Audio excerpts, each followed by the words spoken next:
So what we're going to talk about today is the how to speak life, because it's enough to know that we need to speak life.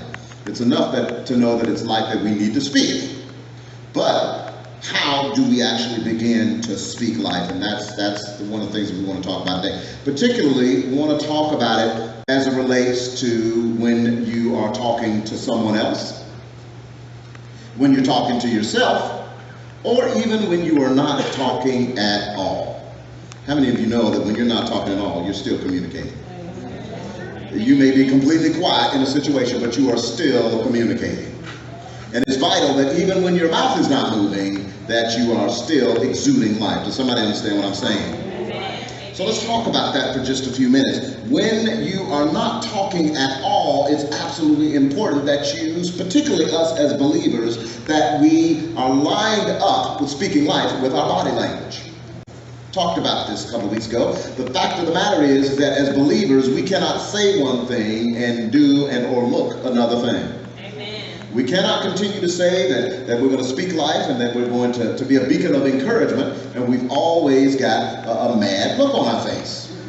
It does not work. Remember, we talked about the fact that our countenance needs to change. And when you say countenance, we're talking about the expression. We're talking about the look. We're actually talking about what is it that you're exuding when others come into your presence. If we as believers actually talked one thing, but actually exuded something else with our countenance, with our disposition, then we would be a double-minded person. And we know that the scripture says a double-minded person is unstable in some of his ways. A double-minded person is unstable some of the times. All the times, in all of his ways. If you are a double-minded man, according to James 1:8, you are unstable in all of your ways. So, when someone has been listening to you talk, and then they come into your presence and they get mixed signals, they don't know what they are getting. Have you ever talked to somebody and you didn't really know which person you were going to get before the conversation started? You know, last night when you were talking to them, everything was just fine. You talk to them the next day, it's like a completely different person. Amen. Believers, we cannot be that way. Amen. We got to be consistent. And I'm going to be honest with you, consistency is one of the big challenges that we as believers tend to have in our lives. We tend to be consistent for a time period or in a certain area, but in certain other areas, things are just completely out of kilter. God is not pleased with that. It is vital that we are consistent in both what we say and even when we don't say anything. Does somebody understand what I'm saying? Our disposition has to exude life. And a disposition, according to the dictionary's definition, is a predominant or prevailing tendency of one's spirit. It's an emotional outlook. If we are to speak life, even when we're not talking, we have to have a life-giving outlook. I've known people, and I'm actually married to one, who exudes the glass half full type of mentality. Sometimes that's a blessing.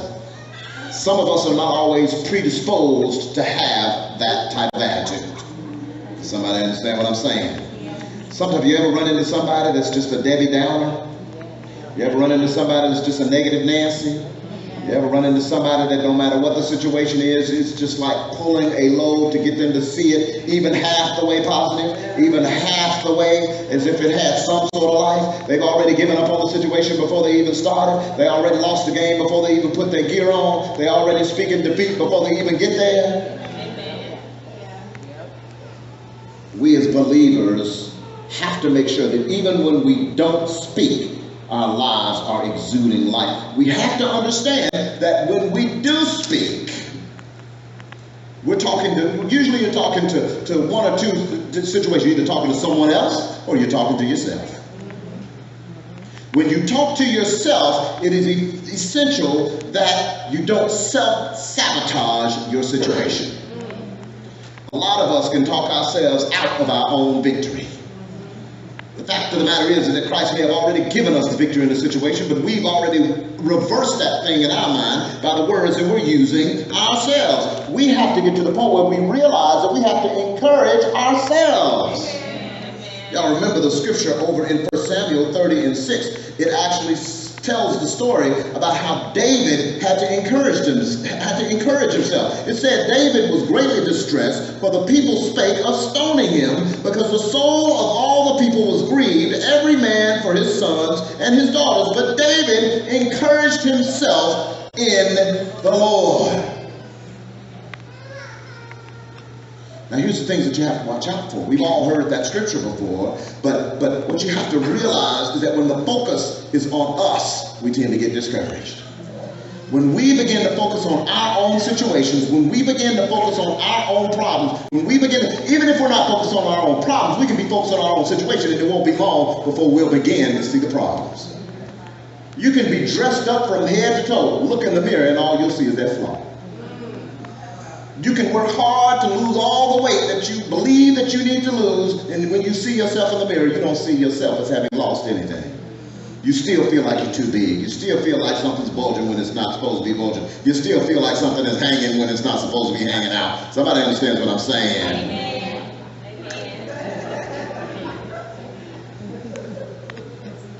The fact of the matter is that we have to encourage ourselves when we are greatly distressed. It said that the men were greatly distressed. When we're greatly distressed, in other words, when things are not going right on the job, when things are not going right in our bodies, when things are not going right in our homes, when things are not going right in our relationships, it's easy for us to begin to get dejected. It's easy for us. As a matter of fact, let's just be real. We're human. Situations will influence us. I'm not going to stand up here and try to tell you that we have no influence from outside forces. Of course we do.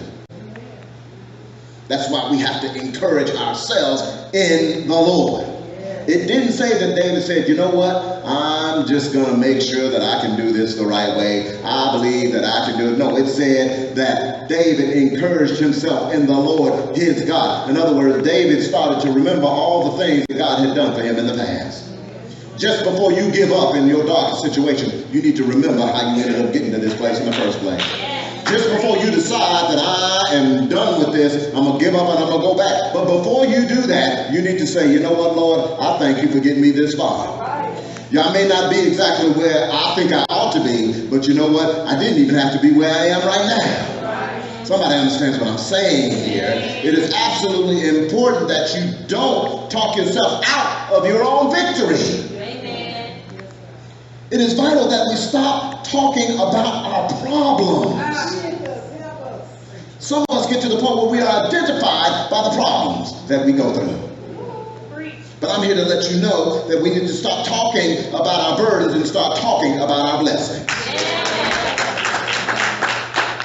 I'll give you a nickel's worth of knowledge on that. Don't talk about the burdens. Talk about the blessings. Now, I'm not saying that you're walking through life with rose-colored glasses on. I'm not saying that you don't see what the actual situation is. Of course you do. But you don't have to talk about it. It's up to you to decide what comes out of your mouth. Even if it's not coming out of your mouth to somebody else, but coming out of your mouth back into your own spirit. Don't speak about your burdens. Speak about your blessings. Stop talking about the problems and start talking about the solutions. Every single time you have a thought, you need to catch yourself and say, all right, this is a situation, so what am I going to do about it? And I would submit to you that you need to think about what you're going to do about it. Yes, you need to pray. Yes, you need to read. Yes, you need to ask God to work things out in your situation. But faith without works is dead. You got to put feet to your faith. So ask God, what is it that you should do? Lord, I need to be able to do something. We need to get to the point where it's not just praying and then waiting on God like we're waiting on a bus. We need to make sure that as we talk internal to our own situations, that we don't become identified by the problems that we're talking about. If you ever met somebody, as soon as you say, how are you? They begin to lay out all of the problems. As believers, we cannot become that way. We have to, this is what I'll call it, we have to make sure that we are not pray to a Chicken Little syndrome. Y'all remember Chicken Little? Some of y'all, everybody my age know, y'all remember Chicken Little. Chicken Little was always crying what? That the sky is falling. The sky was falling, the sky was falling, the sky was falling. God does not want any Chicken Little believers. God does not want any followers who are always talking about the situation and how it's closing in on them. Listen, you're not the only one that's going through what you're going through. You're not the only one that's dealing with what you're dealing with. Pastor, you just don't seem to understand. I've been by myself for so long. I'm just ready. I'm ready to move on with the relationship. I'm ready to get my wife. I'm ready to get my husband. I'm ready. Pastor, you just don't understand. You got yours. How is it that you're going to talk to me and you already got your situation? I don't have to be the one, but there's somebody else out there that understands. Amen. The point of the matter is, listen, the devil's job is to get you by yourself.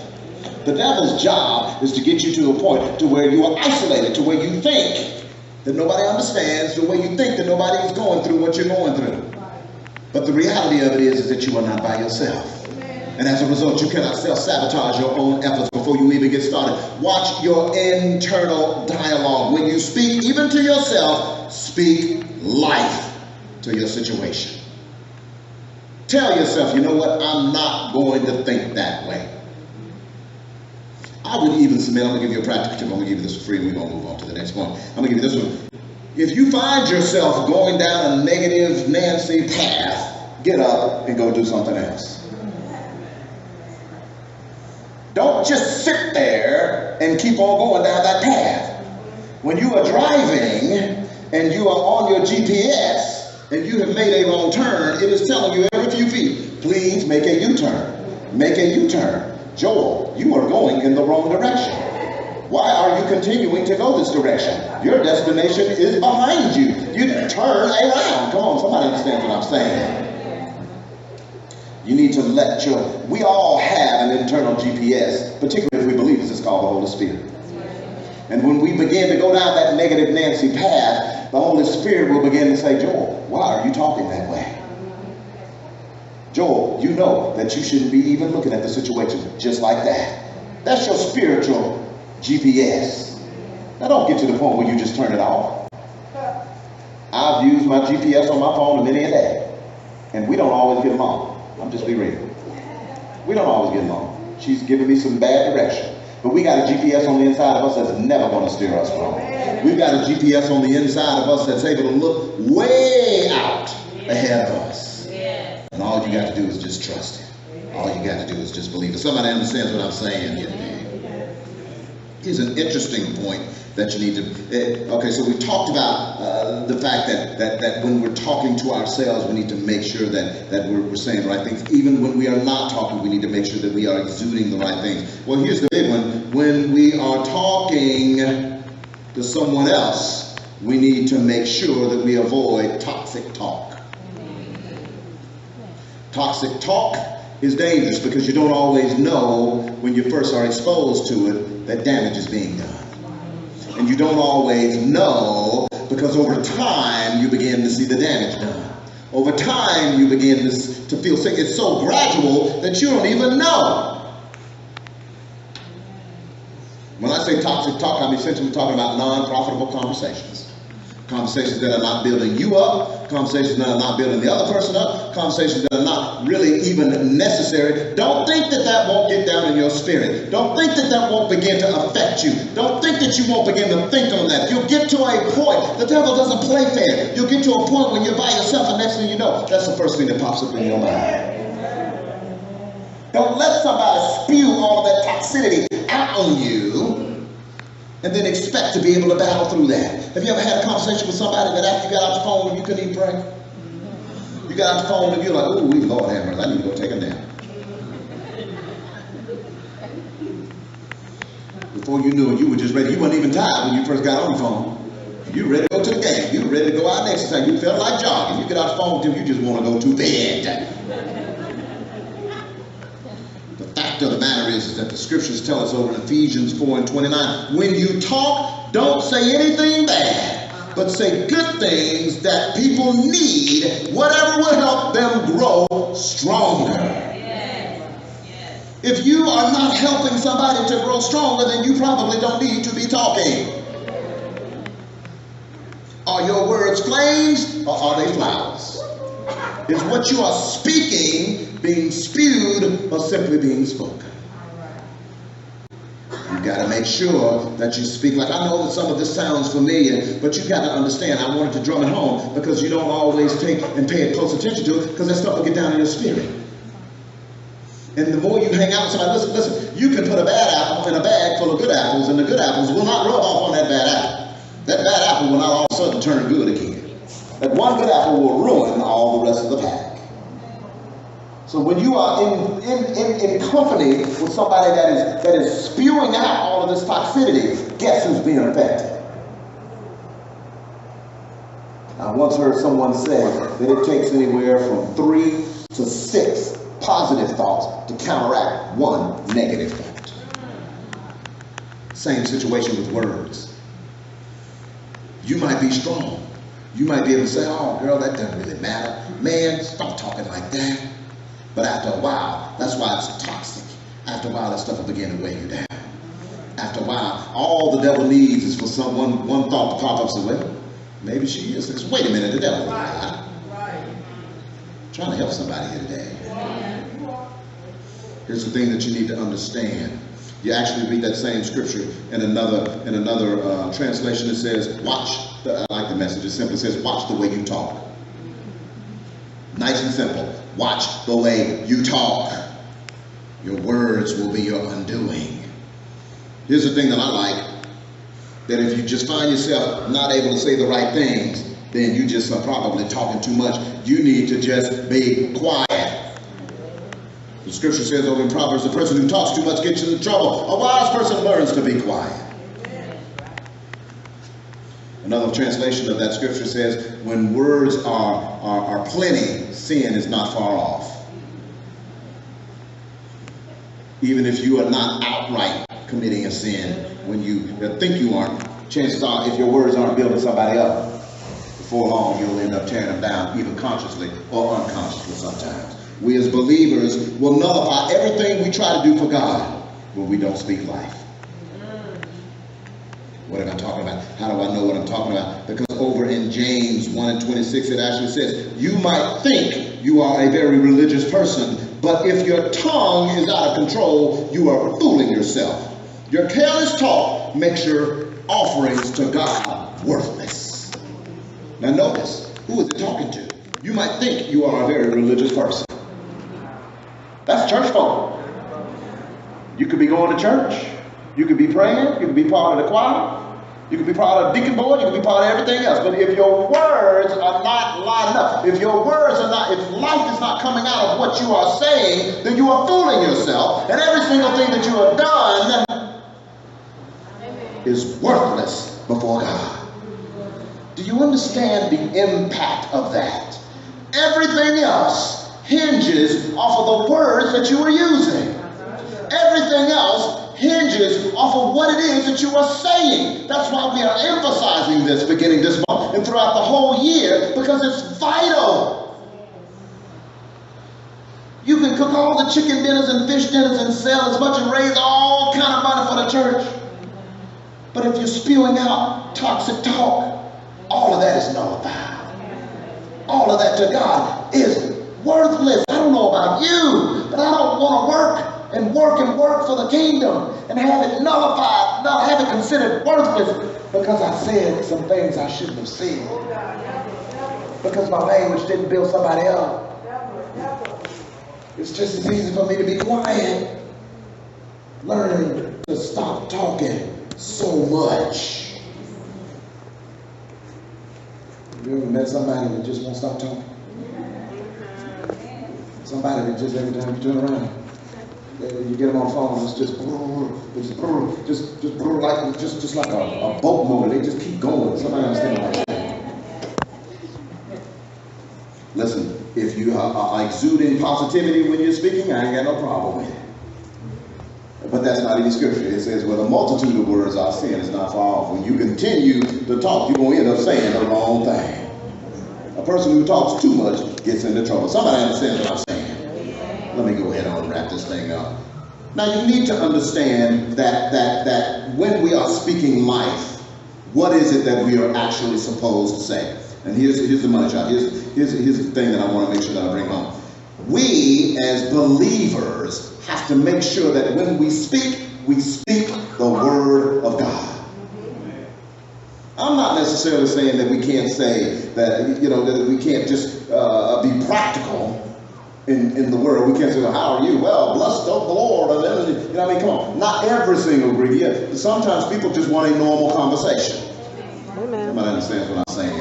Amen. And as believers, we have to get to this point. But see, it's important that you speak the word of God when you are speaking life. Why is it important? Because angels respond to the word of God. You perhaps heard it said that we can command the angels. We can command the angels. We can actually tell the angels what to do. Well, it's not 100% true.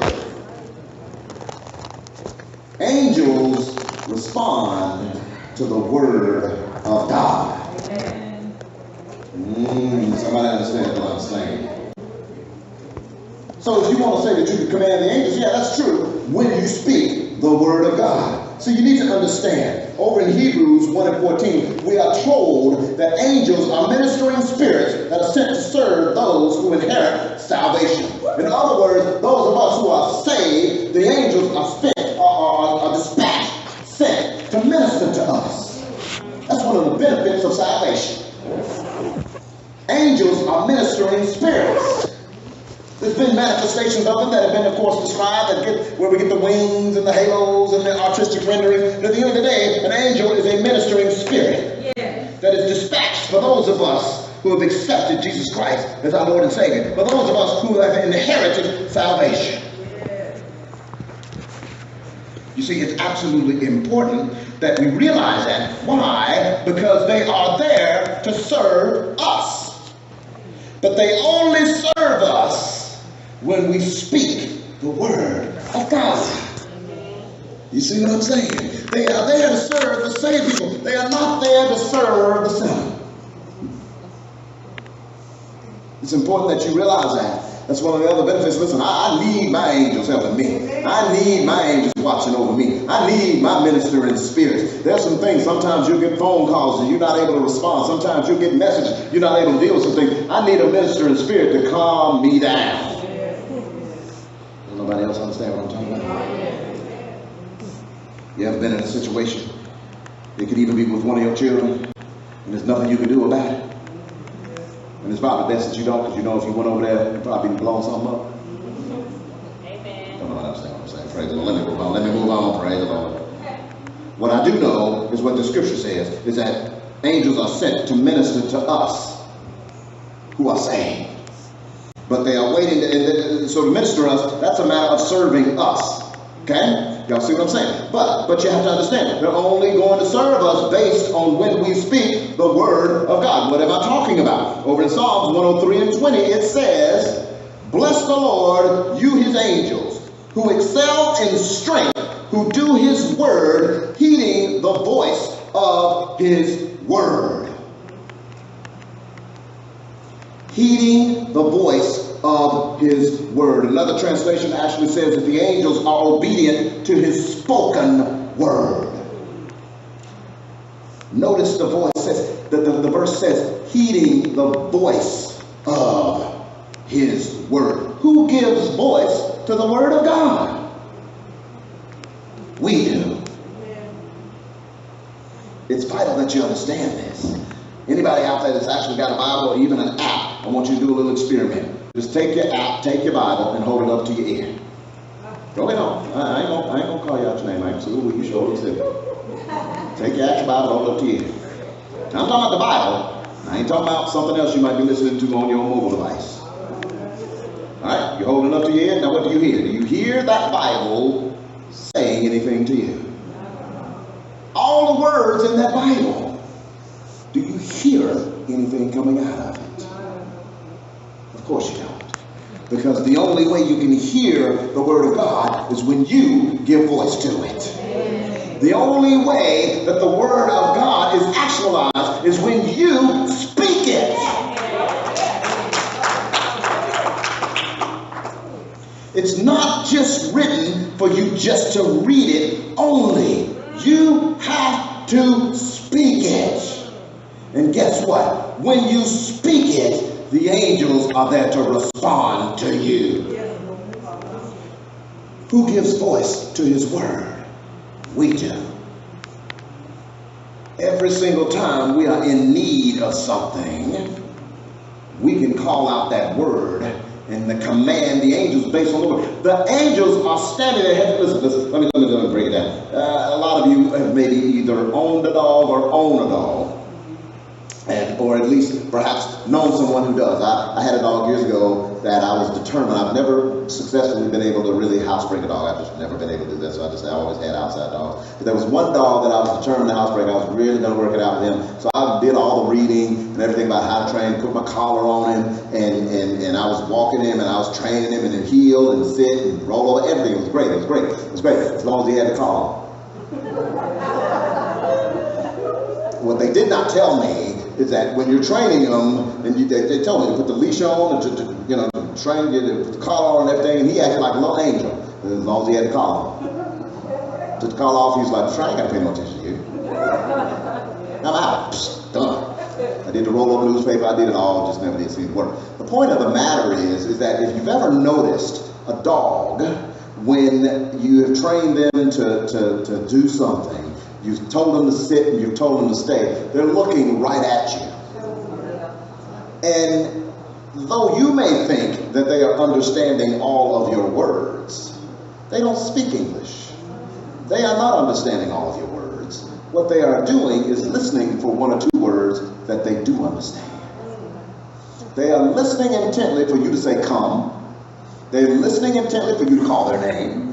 They're listening intently for whatever command that they've been trained to listen for. But all the other extemporaneous words that are wrapped around sit, stay, come, stand, roll over, whatever else, stop, whatever it is that they actually know. All the other words is gibberish.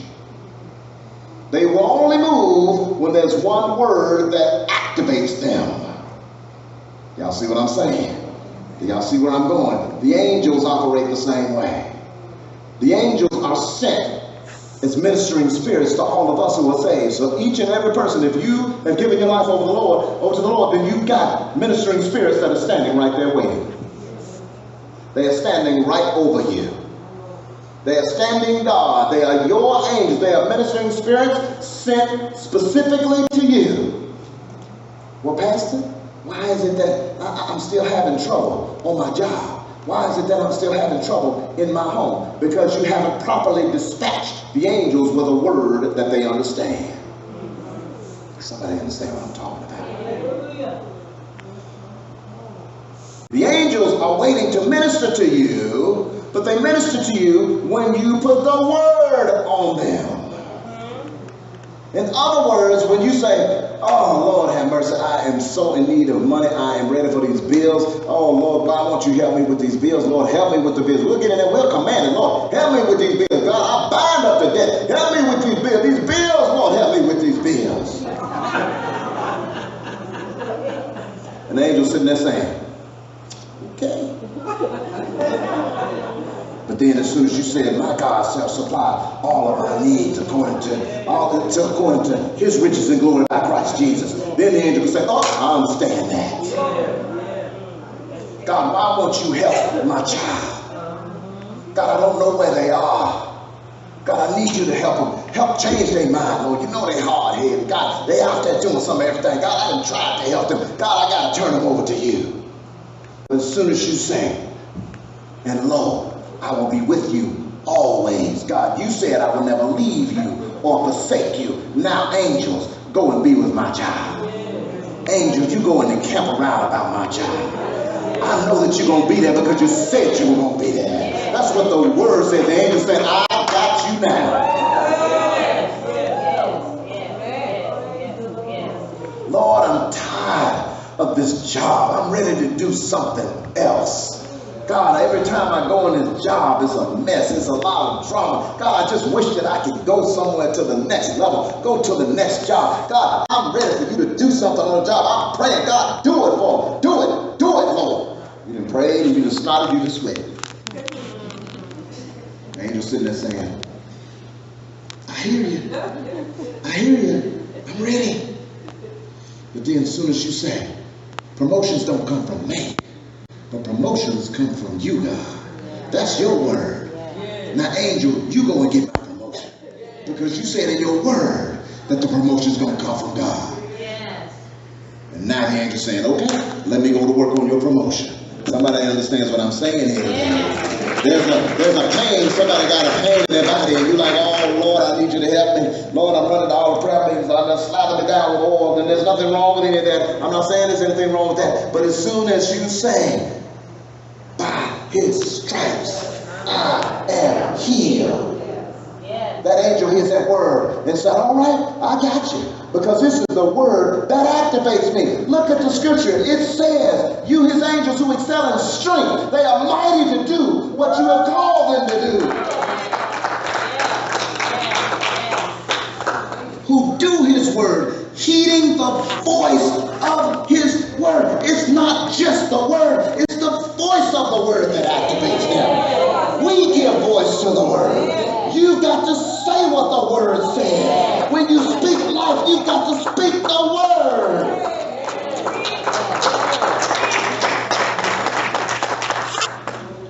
Listen, and I'm about to close.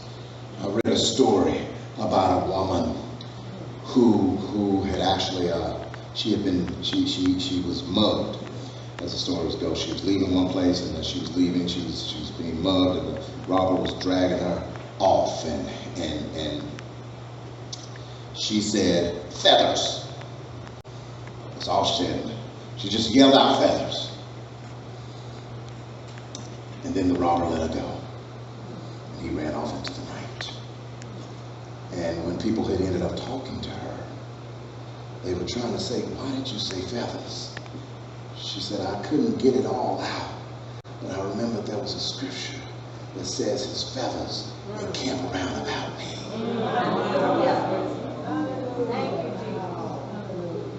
What's my point? Don't get tricked by the enemy into thinking that you have to know every single scripture and every single word and every single verse. Oh yes, it's good. Memorize it. But the fact of the matter is that when the heat gets on some of us, we cannot think clearly enough to sit there and recite all of the scriptures that we've been learning since we were 5 years old.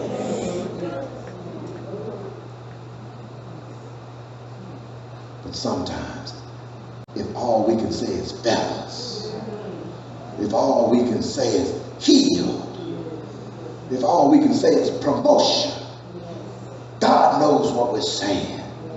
The angels know what we're saying. Tie that back to the word and activate your angels here today. Some of you are in situations where the angels are sitting there waiting on you to activate them, waiting on you to say the right thing. I'm trying to help you live what you say, because we are living beneath where we're supposed to, because we're not saying the right things, and we need to start saying the word. It's not just a matter of you can do it, you are better, those are things that are great. Yes, we need to think positive, but it's the word that's going to activate your angels, baby. That's why we're going through this exercise of finding your plans and getting your scriptures to match. You want to give energy to your plans? Find a scripture to match. Why is that important? Because that activates the angels to go and achieve your plans. I hope somebody understands what I'm saying here today. I'm not sitting here trying to tell you to go back and memorize everything. Listen, there are times when I can't even remember what I had for breakfast, and it's not even 12 o'clock. Wait a minute, wait a minute. It's not just what I had for breakfast. Did I even eat breakfast? Ain't nobody ever felt that way? Don't tell me you ain't never felt that way. A lot of you have been hungry at 11 o'clock. You had breakfast at 9, and you so hungry at 11 you forgot you had breakfast. Don't make me call you out. I'm through. Y'all don't want me to go there. Lord have mercy. Did I have breakfast? Why my stomach calling and growling so loud. Some of y'all understand what I'm saying. I hear your stomach sometimes. Don't go there. I'm not going to sit here and try to tell you to memorize. Some people have a gift. Some people have a gift who can just memorize scriptures. They can just recite. They can recite a word for word. They can just tell you exactly where it is. They can just memorize everything. Some people don't. But I sure know how to find them. Yes, there's some scriptures. I know the word. Don't sit here and try to act like I don't know the word. I understand the word. I've got some keynote scriptures that I live by, that I can recite. I get that. But I don't know every single scripture by heart that applies to every single situation. But I know how to find it. Amen. Remember that story about that lady who said, fellas, that's all she could think to say.